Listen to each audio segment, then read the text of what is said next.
So the phone is running Gingerbread, and they say that it will be upgraded to the actual ice cream sandwich. Outside of the widget that I showed you that is different, and maybe some of the S Planner widgets that are a little bit different, the applications, pretty much it's like every other Android device. However, Samsung has S Choice, and this is their market. And in this market, what you have are all of the applications that are specifically designed to take advantage of the stylus. So you have ZenBrush, a comic book, Hello Color Pencil, Omni Sketch, Slice It, and these are all designed to be used with the stylus and take advantage of being able to have, I would say, higher accuracy when writing on the actual screen. So these are all stylus based. If we were to look at, let's say, S-Memo, for example, with S-Memo, really what you can do is take advantage of, again, the use of the stylus when it comes to drawing. And as you can see, there's some pretty creative things that they give you as examples. If we were to try to create one, let me show you how accurate this is. And again, remember, as you're using the actual iPad or any Android tablet, the smoothness of your handwriting is not as accurate as if you were writing with a pen. But watch this. That's pretty good. Look at how clean that was and how much it followed. Let me do another thing. See that? Again, every stroke is fluid. It doesn't seem like there's any stuttering. It can keep up. If I want to draw something, I can. So I'll make this little funny face here. And you'll notice it keeps up so well with the actual phone. So again, they really did a nice job when it comes to how well this actual phone can pick up the actual strokes as you're writing. There are different controls as you would have in most applications where you can actually erase some things if I want to get rid of something, and then if I want to go ahead and continue to write, and there's different pressures and whatnot. But what I'm so impressed with is how smooth and fluid the writing is. And again, if you just want to just write normally, like this,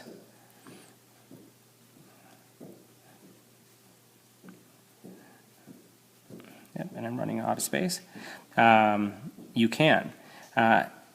I guess this is one of the biggest things about this device. Gameplay is also phenomenal on this device. I have some games on here and it runs really smooth, and I'll show you that in a second. But the big piece is really this writing, and you can see how easy it is and how fluid it is when this thing writes, and it keeps up effortlessly. And there's no stutter to the actual ability to pick up the stylus. It just writes really well, and as you can see here, no problem whatsoever. So let's take a look at gaming in 1 second. All right, so I'm loading Shadowgun onto the actual Galaxy Note. It loads very quick. I had the volume down so that it doesn't get too loud, but we'll go ahead and start playing, and I'll just do a resume. And the graphic quality is great. The screen is great. Playing Angry Birds on this is a delight because of the large form factor. If you are also watching, let's say, for example, Netflix, it works really well on this as well, HBO Go. So you're able to really take advantage of the screen size and actually enjoy it. So gameplay, as I said, this is more reminiscent of playing on a PlayStation portable. So here it's kind of catching up to the intro where I left off. And you'll see again, graphic quality is smooth. Colors are great. It's AMOLED screen, and as you compare them to the family of Galaxy phones, I really don't see any difference when it comes to the actual quality of the screen. They're pretty comparable. It's just that this is a larger screen size, so you can see, the gameplay is pretty awesome. And it's more like, again, playing on a handheld, a Nintendo DS, or playing on a PlayStation Portable. So gameplay on this, if you're looking for a phone that will do gameplay, I'll tell you, I have a hard time prying this away from my wife or my kids, who immediately pick it up because they just like how large it is. So great experience on gameplay, and if that's what you're into and you're looking for a larger screen and not having to carry a tablet, this would be a good choice. Browsing the internet on the Galaxy Note is a treat as well. Again, if you're used to one of the smaller form factors like this phone or maybe the HTC Shift, it really doesn't do it justice because of the screen size. So if I'm going to go into, let's say, my website. Let's go there. We'll go to tabletsforme.com. And I'm connected right now on my Wi-Fi at home. So I'm not really testing the broadband of the actual, or how fast it connects through AT&T. But here, again, you see, you're getting a full website experience. You do have zooming ability, so you can zoom in and zoom out. So again, what you would expect from any Android phone. But it's just the fact that it's so large, it just makes it so much easier to read. But once again, you have a very large phone in your hand, or a tablet in this case, since this is kind of a crossover device. But browsing on the internet, pretty much a standard browser, similar to what you have on all Android devices. But again, great experience when it comes to taking advantage of the screen real estate and being able to read. And again, you can zoom in to something that's pretty large. And here we're just looking at an article at the new Asus tablet that's going to be coming out pretty soon. So great browsing. If you're interested in something like that, it's also a great device to have. Now, that's pretty much the areas that I was going to cover on the phone. One thing I'll mention, and this is something that may be attractive to some. If you have a family member that has low vision or that is visually impaired, this may be a phone to consider because of the fact that the characters are so large. So when you look at the fact that here you have some very, very large buttons that you can easily see when tapping out a number. The Ice Cream Sandwich operating system has a low vision, almost like night mode if you think about when you're reading, where you have black text or black background with white text for browsing. And also, as you tap the center here, it actually launches VLingo. So if I do this twice, I'll give it a second. So VLingo actually launches, which is, again, this is also a great thing for someone who really can't touch the screen or see the screen to be able to navigate but wants to use their voice. So being able to double click here is a great add-on. But once again, if you're looking for a very large phone, something that is a crossover, something that has great gameplay and it's very similar to playing on a Nintendo DS or a PlayStation Portable, or you may be one of those individuals that is a low vision individual and are looking for something that has a larger form factor so you can see it better, this may be the phone for you.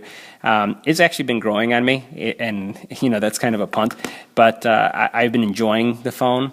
It does take up more space in my pocket, but I've been coming to enjoy the extra real estate. You do look kind of weird when you have something like this on your ear. If you're talking to someone, people think that you're messing with them, that it isn't a phone and that it's actually something else. But I do most of my calling via Bluetooth, so I rarely put this to my ear. Look at another aspect of using the pen. We're used to having the keyboard on the Android operating system. You could also tap the microphone to actually use your voice to input. But again, what's unique about the Galaxy Note is being able to use the stylus. So what we'll do is we'll use the stylus. So watch how it recognizes. And one of the great things about this is if you guys remember back the Palm 7, it used to use a shorthand called graffiti. In this case, you can just write in plain, the word out and it will recognize. So I'll write a word out. I'll write the word the, and you'll notice that it just recognizes the word the immediately. And if I write the word color, again, it just came up automatically, it recognized it. Of the, and you see how it just continues to just recognize as I type. Sky, and again I'll continue. I didn't put a space there, but you get my drift. Really, really good pen recognition. So this is another area that I think makes this very unique, and from what I understand, this type of technology may be coming to the Samsung Galaxy tablet line, and if it does, I think they really have something unique here, something that tablets have been missing. And if you're a student and you want to be able to take notes in a classroom, this is something that's really going to differentiate, and I think many people are really going to like. So another thing about the Galaxy Note that I think you'll all like is, and I didn't think I'd actually use this because I'm so into streaming music or having music that I've downloaded, but it does have a radio, and the radio app is pretty good. You can record things that are on the radio station, and I'll just go ahead and turn this one on. It does require the headset to be connected because it uses the headset as the antenna. You have a couple options. One of the things that you can do is you can actually switch so that the speaker is where the sound is coming from. So let's say you're in the office and you just connect your headset, you can just do this. And now what you're doing is actually listening through the actual speaker of the actual phone. You have the ability to add some shortcuts and change the volume if you like. I'm going to go ahead and go back to the actual headphones so that we don't hear that. But you can do a scan, you can create shortcuts. There's a lot of different choices of things that you can do with the actual built-in radio. And it's a nice add-on. I've actually found that I've been using it more and more to complement some of my music selection, or as I want to listen to the news and I really don't care about streaming. And it uses a lot less power than the actual streaming does. So another nice feature of the phone is this, again, built-in FM radio. So if you have any questions or looking forward to the Samsung Galaxy Note, as it will be on the AT&T network, I believe it's also going to be on the Sprint network, and it may be called the Samsung Journal. And if you're in Canada, I know that's also going to be available in Canada. They're really spending a lot of money, marketing dollars, in making this device available. So I hope you enjoy it once, if you do purchase it. And if you have questions, leave it on the YouTube channel or on tabletsforme.com.